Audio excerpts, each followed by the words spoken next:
ఓం వసుదేవసుతం దేవం కంసచాణూరమర్దనం దేవకీ పరమానందం కృష్ణం వందే జగద్గురుం వందే జగద్గురుం అర్జునం వందే జగదేక వీరం శ్రీ రాధాకృష్ణాభ్యాం నమ. మనకి నవంబర్ 2వ తేదీన శుక్రగ్రహం మనకి మార్పు చెందుతోంది. ఈ శుక్రగ్రహము కన్యా రాశి నుంచి తులారాశిలోకి మారుతున్నాడు. అదేవిధంగా ఈ యొక్క గురుగ్రహము ఆల్రెడీ మనకి కర్కాటక రాశిలో ఉన్నాడు, ఉచ్చ స్థితిలో ఉన్నాడు. అయితే నవంబర్ 16వ తేదీ వరకు మనకి తులలో రవి నీచపట్టి ఉన్నాడు. ఆ తర్వాత ఆయన వృశ్చిక రాశిలోకి వెళ్ళడం అనేటటువంటిది జరుగుతుంది. అలాగే బుధుడు కూడా మనకి నవంబర్ మొదటి 2 వారాల వరకు కూడా వృశ్చిక రాశిలో ఉండి ఆ తర్వాత తులారాశిలోకి వక్రిస్తాడు. అలాగే శని ఆల్రెడీ వక్రించి మనకి మీనరాశిలో ఉండడం అనేటటువంటిది జరిగింది. కేతువు సింహరాశిలో ఉండడం జరిగింది. ఇది ప్రస్తుతం ఉన్నటువంటి గ్రహ పరిస్థితి. ఈ రీత్యా మనకి ముఖ్యంగా శుక్రగ్రహ మార్పు వల్ల ద్వాదశ రాశుల వారికి ఏం జరగబోతోంది మనం ఈ వీడియోలో తెలుసుకుందాం. సంపదలు అని అనగానే ప్రతి మనిషికి ఆశ ఎక్కువ. డబ్బులు బాగా సంపాదించాలి, బిల్డింగ్లు కట్టాలి, కార్లు వెహికల్స్ కావాలి, భార్యలు, ఇలా అనేక రకమైనటువంటి భూలోక సంబంధమైనటువంటి కోరికలు ఎక్కువగా ఉంటాయి. అందువల్ల దానికి సంబంధించే ప్రతి మనిషి కూడా ఇహలోక సుఖాల కోసం తాపత్రయపడుతూ ఉంటాడు, కష్టపడుతూ ఉంటాడు. అందులో తప్పేమి లేదు. అయితే పరలోక సాధన మోక్షం కూడా అవసరమని శాస్త్రాలు, పండితులు, గురువులు చెప్తున్నప్పటికీ కూడా వాటి మీద మనకి అంతగా మక్కువ ఉండదు. ఇప్పుడు మన బంధువుల్లో ఎవరైనా చనిపోతే స్నేహితుల్లో వెళ్తాం మనం. శ్మశాన వైరాగ్యం ఆ 10 నిమిషాలే అనిపిస్తుంది. మనం ఏం సంపాదించాం, ఏం పట్టుకెళ్తున్నాం అని. మళ్ళీ ఆ 10 నిమిషాల తర్వాత బయటకు వచ్చేసిన తర్వాత, శవాన్ని కాల్చేసిన తర్వాత బయటకు వచ్చిన తర్వాత మళ్ళీ ఇళ్ళు కోసం, డబ్బు కోసం, సంపాదన కోసం వెంపర్లాడుతూ ఉంటాం. దీన్నే శ్మశాన వైరాగ్యం అంటారు. ఇవన్నీ ఇవ్వకుండా మనకి శుక్రగ్రహము అనేటటువంటిది సంపూర్ణ శుభ ఫలితాలను ఇచ్చేటటువంటి గ్రహం అన్నమాట శుక్రగ్రహం. కాబట్టి భూలోక సంబంధమైనటువంటి సంపదలు లేకపోతే ధనమూలం మిదం జగత్ అన్నారు. కాబట్టి ఇహలోకంలో ధనం లేకపోతే అడుగు తీసి అడుగు వేయలేం. అందువల్లనే కలియుగంలో ఒక పాదం మీద ధర్మం నడుస్తుందని బ్రహ్మగారు చెప్పినప్పటికీ కూడా మరి ఈటింగ్ అండ్ మేటింగ్ పాలసీ అనేటటువంటిది కలియుగంలో ఎక్కువగా ఇప్పుడున్నటువంటి ఆధునిక కాలంలో నడుస్తుంది. నిద్ర, భయము, మైథునము, ఆ తర్వాత ఆహారము, ఇవి జంతువులకి మనుషులకి సమానంగా ఉంటాయి. కాబట్టి ఎవరికి కావాలండి ధర్మాలన్నీ కూడా? మనం శుభ్రంగా కావాల్సింది తినాలా, మంచి బట్టలు కట్టాలా, మంచి ఇళ్లల్లో ఉండాలా, మంచి కారుల్లో ఉండాలా, తిరగాల, మంచిగా భార్య, పిల్లలు, సంసారం, ఇంకా ఎక్స్పాండ్ అయితే గర్ల్ ఫ్రెండ్స్, ఇలా కోరుకుంటూ ఉంటారు. ఇది తప్పేం కాదు. అయితే దీన్నే మనం పెట్టుకొని ఇహపర సాధన చేయకుండా కనుక పరలోక సాధన చేయకపోతే నష్టపోయేటటువంటి ప్రమాదం ఉంటుంది. కాబట్టి ఇవన్నీ ఇచ్చేటటువంటి వాడు శుక్రుడు. అయితే అందరికీ కావాలని తెలుసు కానీ అవి సాధించుకోవడం అనేటటువంటిది తెలియదు. ఇది శుక్ర ఉపాసన చెయ్యాలి. శుక్రుడ ఉపాసన అనేటటువంటిది ఒక రహస్యమైనటువంటి ప్రక్రియ. శుక్రాచార్యుడు సాక్షాత్తు మహాలక్ష్మీదేవి యొక్క సోదరుడు, భృగు మహర్షి కుమారుడు. అందువల్లనే లక్ష్మీదేవిని భార్గవి అంటారు, భార్గవుడు అని చెప్పేసి మన శుక్రాచార్యుల వారిని అంటారు.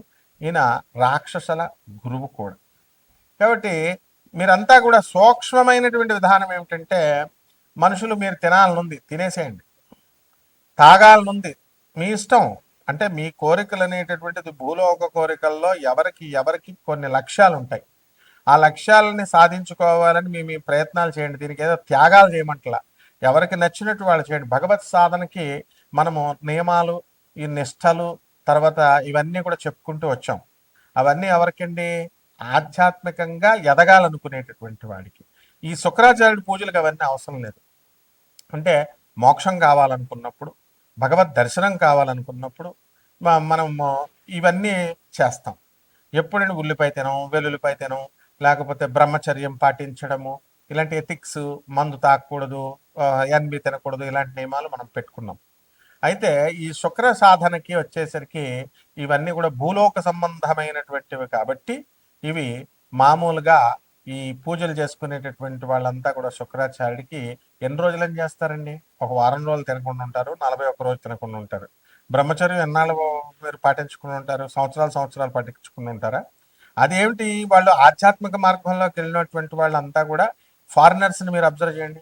వాళ్ళు తిన్నారు, తిరిగారు, ఇహలోక సుఖాలన్నీ అనుభవించేశారు, దాని మీద విరక్తి వచ్చేసింది కాబట్టి ఇప్పుడు వాళ్ళు దైవ సాధన వైపు వచ్చారు, శాచురేషన్ పాయింట్ వచ్చేసింది. కాబట్టి ఏ ఏ విషయాల్లో అయితే మీ గోల్ ఏమిటి అన్నది సాధించుకోవాలి అనుకున్నప్పుడు మీరు ఈ విషయాల మీద దృష్టి పెట్టుకోవాలన్నమాట. అందువలన ఇప్పుడు భక్తికి యోగి కానివాడు భోగి కానివాడు యోగి కాలేడు. అందువలన యోగి వేమన్న చూడండి, అన్నమయ్యను చూడండి, వీళ్ళందరూ కూడా వాళ్ళ భౌతికమైనటువంటి సుఖాలన్నీ అనుభవించిన తర్వాత అప్పుడు మాత్రమే మీరు పరివర్తన చెంది ఎవల్యూషన్ అయ్యి అప్పుడు మహాభక్తులుగా రాణించారు. కాబట్టి మనం ఎప్పుడైతే ప్రాక్టికల్ స్పిరిచువల్ పర్సన్గా ఉండకుండా మనం ఇవన్నీ త్యాగాలు చేసేయాలా, ఉల్లిపాయ వెల్లుల్లిపాయ తినేయకుండా ఉండాలి అంటే మేము చిన్నతనంలో ఉన్నప్పుడు ఒక అబ్బాయి ఉండేవాడు. అతను వెల్లుల్లిపాయ గురువుగారు తినొద్దన్నారని తినడం మానేసాడు. పెళ్ళయింది, వాళ్ళ పెళ్ళం వదిలేసింది. వాళ్ళ మామగారు వచ్చి ఏమన్నాడంటే, ఈ వెల్లుల్లిపాయ తింటే వీడు నా కూతురుతో ఏం కాపురం చేస్తాడు వీడు, ఏంటిది అని అన్నారు. గురువుగారు చెప్పింది ఎప్పుడు? సాధన చేసినప్పుడు. అవన్నీ కూడా నీకు భూలోక సంబంధమైనటువంటి ఇవన్నీ రావాలంటే మీరు మీరు మీరు ఏం గోల్స్ అయితే ఉన్నాయో ఆ గోల్స్ అన్నీ కూడా పూర్తి చేసేసుకోండి. తినండి, మీ ఇష్టం వచ్చినట్టు తాగాలని అనుకుంటున్నారనుకోండి, మీరు అది మీ ఆరోగ్యాన్ని పాడు చేస్తుంది తప్ప మీరు ఆ కోరికలన్నీ కూడా అదుపు పెట్టుకొని ఉన్నట్లయితే మీరు చనిపోయిన తర్వాత దెయ్యాలు అవుతారు. తర్వాత ఆ కోరికలు తీరలేదు కాబట్టి మళ్ళీ జన్మెత్తాల మందుబాబులు అవుతారు. కాబట్టి మీకు నచ్చిన విధంగా ప్రతి వ్యక్తి కూడా, అంటే తాగమని చెప్పడం కాదు ఇందులో ఉద్దేశం, మీరు ఏదైతే కావాలని అనుకుంటున్నారో అవన్నీ మీరు పూర్తి చేసుకొని స్పిరిచువల్గా ఎదగండి. ప్యారలల్గా ఆ ప్రాక్టీస్ నేర్చుకోవాలి. అది నేర్పేవాడే శుక్రాచార్యుడు. కేవలం శుక్రాచార్యుడు కేవలం మిమ్మల్ని తాగండి, తిరగండి అని చెప్పడు. ఆ దేవతల రాక్షసుల గురువయ్యుండి వాళ్ళని ఆధ్యాత్మిక మార్గంలో ఒక ప్రహ్లాదుడిని తయారు చేశాడు, ఒక బలిచక్రవర్తిని తయారు చేశాడు, వాళ్ళకి ఇంద్ర పదవులను ఇప్పించాడు. ఆ ఈశ్వరుడే శుక్రాచార్యుడి రూపంలో వచ్చి బలిచక్రవర్తికి ఇవన్నీ ఇచ్చాడు. కాబట్టి ఈ శుక్రాచార్య ఉపాసన ఎలా చేసుకోవాలి, ఈ శుక్రాచార్యుని మనం ఎలా ప్రసన్నం చేసుకుంటే మనకి ఇళ్ళు కట్టాలనుకున్న వాళ్ళు ఇళ్ళు కడతాము, స్థలాలు కట్టాలనుకున్న వాళ్ళు స్థలాలు కడతాము, కొంటాము. ఇలాగే పెళ్ళిళ్ళు కావట్లేదండి అంటే మరి మీరు ఏమైనా దాన ధర్మాలు ఇవన్నీ చేశారా మీరు? ఇప్పుడు అందరికీ తెలుసు, పేదవాళ్ళకి దాన ధర్మాలు చేయాలా, సాధువులకి దాన ధర్మాలు చేయాలా, తర్వాత వికలాంగులకి జాలితో ఉండాలా, దాన ధర్మాలు చేయాలా, సాధువులకి పేదవారికి వికలాంగులకి చేయాలి. మరి మీరు చేశారా? మంచి పీక్ స్టేజ్లో ఎవ్వరూ ఉండరు. ఏమంటే మేము చేస్తామండి అంటారు. జీవితంలో ఒకసారి చేస్తే సరిపోతుంది ఆయన. ఎప్పుడు నిరంతరం మన ధర్మశాస్త్రం ఏం చెప్తుందంటే ప్రతి నెల 10% మీరు ధర్మ కార్యాలకు వెచ్చించండి మీ ఆదాయంలో అని చెప్తుంది. ఎంతమంది చేస్తున్నారు చెప్పండి? ఇప్పుడు మీరు ఉద్ధృతంగా ఉన్న స్థాయిలో మంచి 5 లక్షలు 10 లక్షల శాలరీలు చేస్తున్న వాళ్ళు మీరు ఏదో ఒక 1000 రూపాయలు ఏదో జీవితంలో ఒకసారి ఇచ్చి మేము దాన ధర్మాలు చేస్తామండి, ఆర్ఫనేజీలు పెట్టేస్తామండి, ఆశ్రమాలు పెట్టేస్తామండి అని చెప్పడం కాదు. ఉన్న వాటికి చెయ్యండి చాలు. ఇలాంటి సూక్ష్మమైనటువంటివన్నీ కూడా ఉంటాయి. ఆ రహస్యాలు, ఆధ్యాత్మిక రహస్యాలు అంటారు. కాబట్టి వీటిలన్నింటినీ కూడా తెలుసుకోవాలనుకుంటే మన ఛానల్ యాజమాన్యము నాన్ కమర్షియల్ ఆస్పెక్ట్తో, అంటే వ్యాపార దృక్పథంతో కాకుండా చక్కగా పేదవారికి, సాధకులకి, అందరికీ కూడా ఆధ్యాత్మికంగా ఎదగాలి, అలాగే భౌతికంగా ఎదగాలి కూడా. మీరు భూలోక సుఖాలు లేకుండా కుదరదు. ఎందువల్లంటే శంకరాచార్యులు వారు ఏం చెప్తారు? బ్రహ్మ సత్యం జగత్ మిథ్య అన్నారు. ఈ జగత్ మిథ్య, బ్రహ్మ ఒక్కడే కనబడిన బ్రహ్మ ఒక్కడే సత్యం అన్నాడు. కార్ల్ మార్క్స్ ఏం చెప్పాడు? బ్రహ్మ మిథ్య జగత్ సత్యం, ప్రపంచమే సత్యము, ఈ కనిపించినటువంటి బ్రహ్మ మిథ్య అన్నాడు. జగద్గురువులైనటువంటి ప్రభాత రంజన సర్కార్ ఆనందమూర్తులు గారు ఏమన్నారు? జగత్ సత్యం, బ్రహ్మ సత్యం, జగదభి సత్యం అన్నారు. ఈక్వల్ ఇంపార్టెన్స్ ఇవ్వాలి. ఇలాంటి ఈక్వల్ ఇంపార్టెన్స్ ఏ విధంగా ఇవ్వాలి? మీ అప్పులు తీరట్లేదు, మీ అప్పుల బాధలు ఎలా పోవాలి మేము చెప్తాం. మీరు ఇళ్ళు ఎలాగా కొనుక్కోలేకపోతున్నారు, ఎలా కొనుక్కోవాలి మేము చెప్తాం. అంటే దీనికి సంబంధించి మనకి ఇక్కడ డబ్బులు ఉంటే సరిపోదు, యోగాలు కూడా ఉండాలి. ఆ యోగాలు ఉంటే సరిపోదు, జాతకంలో వికసించాలి. గజకేసరి యోగం కొన్ని లక్షల మందికి ఉంటుంది. అందరూ ఎక్కి అందరూ చీఫ్ మినిస్టర్స్ అవుతున్నారా? యోగం కూడా వికసించాలి. ఇలాంటి విషయాలన్నీ కూడా నాన్ కమర్షియల్ ఆస్పెక్ట్తో అవన్నీ సూక్ష్మ రహస్యాలు మేము చెప్తాం. ఇవన్నీ గోచార రీత్యా ఈ 12 రాశుల వారికి కూడా శుక్రగ్రహ ప్రభావం వలన ఏ విధంగా ఏ రాశుల వారికి బాగుంటాయి, ఏ రాశుల వారికి బాగుండవు మనం చెప్తాం. కాబట్టి అది గోచార రీత్యా. కాబట్టి మీరు మీ వ్యక్తిగత జీవితాల్లో మీరు ఎందుకు పెళ్లిళ్ళు అవ్వట్లేదు, మీ ప్రేమలు ఎందుకు ఫెయిల్ అవుతున్నాయి, మీ కుటుంబ కలహాలు ఎందుకు వస్తున్నాయి, ఇళ్ళు ఎందుకు కొనుక్కోలేకపోతున్నారు, ఉద్యోగాలు ఎందుకు రావట్లేదు, ఇలాంటి అన్నీ తెలుసుకోవాలంటే మీరు పరిపూర్ణంగా మీ జాతకం, మీరు వ్యక్తిగత జాతకం తెలుసుకోవాలంటే పంతులు గారు ఏదో బిల్డింగ్లు కట్టేస్తాడు, పంతులు గారికి డబ్బులు ఇస్తే అని కక్కుర్తుపడే మీరంతా కూడా చాలా మంది గూగుల్లో చూసుకొని లేదా మామూలు బయట అరకొర వచ్చినటువంటి జ్యోతిష్కుల దగ్గరికి వెళ్ళి మీరు డబ్బులు కక్కుర్తుపడి చేసినటువంటి వివాహాలన్నీ కూడా పటాపంచులు అయిపోయినాయి. అసలే ఈ కాలంలో వివాహాలన్నీ కూడా 10 చేస్తే 8 పోతున్నాయి. కాబట్టి ఎవరైతే సీరియస్గా కావాలనుకునేటటువంటి వాళ్ళు ఉన్నారో, మేము వ్యాపార దృక్పథంతో చెప్పడం లేదు, సమాజాన్ని రెనోవేట్ చేయాలి, రిఫార్మ్ చేయాలి, పునర్నిర్మాణం చేస్తున్నాం. ఇది ఛానల్ వారి యొక్క ఉద్దేశ్యం. కాబట్టి చక్కగా మీరు అటువంటి వాళ్ళందరూ కూడా డైరెక్ట్గా స్క్రీన్ మీద పడేటటువంటి మీ యొక్క నెంబర్లని మమ్మల్ని సంప్రదించండి తప్పకుండా. అంతేగాని కేవలం ఏదో యూట్యూబ్లో కనబడిన జ్యోతిష్కుడి కల్లా ఛానల్ కొట్టినట్టు అందరికీ కొడుతూ ఏమన్నా మేము చేసామా అండి అని అశ్రద్ధ వద్దు. జ్యోతిష శాస్త్రం పట్ల శ్రద్ధ ఉండాలా, గురువు పట్ల శ్రద్ధ ఉండాలా, దైవం పట్ల శ్రద్ధ ఉండాలా, మంత్రం పట్ల శ్రద్ధ ఉండాలా, అప్పుడే మీకు యోగిస్తుంది. మనం ఇప్పుడు ఈ వీడియోలో 12 రాశుల వారికి ఏ శుక్రగ్రహ మార్పుల వల్ల, బుధగ్రహ మార్పుల వల్ల, ఇలా కుజుడు ఇవన్నీ మారుతున్నాయి కాబట్టి ముఖ్యంగా శుక్రగ్రహ మార్పు వల్ల ఏ ఏ రాశుల వారికి కలిసి వస్తాయి, ఏ రాశుల వారికి యావరేజ్గా ఉంటాయి, ఏ రాశుల వారికి బాగుండదు, ఇవన్నీ కూడా మనం ఈ వీడియోలో చూద్దాం. దానికి వీటిని అధిగమించడానికి పరిష్కార మార్గాలు కూడా చెప్తాం. మీనరాశి, ఈ మీనరాశి వారికి అందరికీ కూడా ఈ శుక్రగ్రహ మార్పు వల్ల మీకు అనేకమైనటువంటి మార్పులు వస్తాయి. ఏలినాటి జరుగుతుంది, కానీ మంచి స్థితిగతుల్లో వెళ్తారు మీరు. డిసెంబర్ 5వ తేదీ 2025 సంవత్సరం వరకు మీరు ఆడిందాట పాడింది పాటగా ముందుకెళ్ళిపోతారు.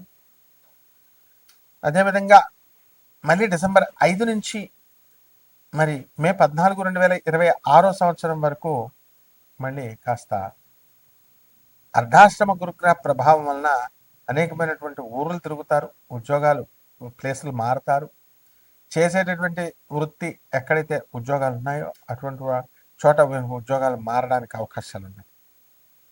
కాబట్టి ఈ యొక్క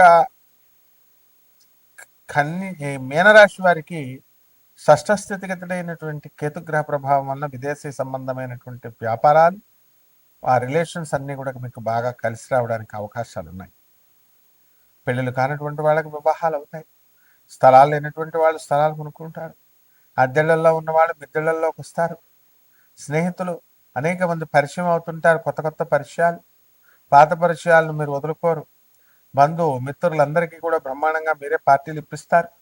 తద్వారా వాళ్ళంతా కూడా మిమ్మల్ని చాలా గొప్పగా మిమ్మల్ని చూసుకోవడం అనేటటువంటిది జరుగుతుంది. ఇక అనేక రకాలుగా మనస్తత్వం అనేటటువంటిది హ్యాపీగా ఉంటుంది మీ పిల్లలను చూసి మానసికంగా. అలాగే ఆదాయాల దగ్గరికి వచ్చేసరికి ఆదాయాలు చాలా బాగా పెరుగుతాయి.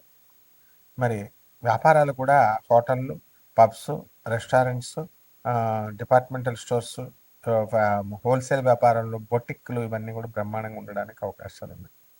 ఇక పరిహారాల దగ్గరికి వచ్చేసరికి ఏలినాటి శని జరుగుతుంది కాబట్టి శని జపం చేయండి, శని స్తోత్రాలు చదవండి, శనికి కిలోంపావు నల్ల నువ్వులు నల్లని వస్త్రాలు ఇచ్చి పేద బ్రాహ్మణులకి శనివారం నాడు ఉదయం 8 గంటలకు దానం చేసుకోండి. దశమహావిద్యల్లో ఒకటైనటువంటి మహాకాళి అమ్మవారి యొక్క హోమాన్ని మేళల్లో జరిపించుకోవడం ద్వారా బ్రహ్మాండంగా ఉంటుంది. శుభమస్తు.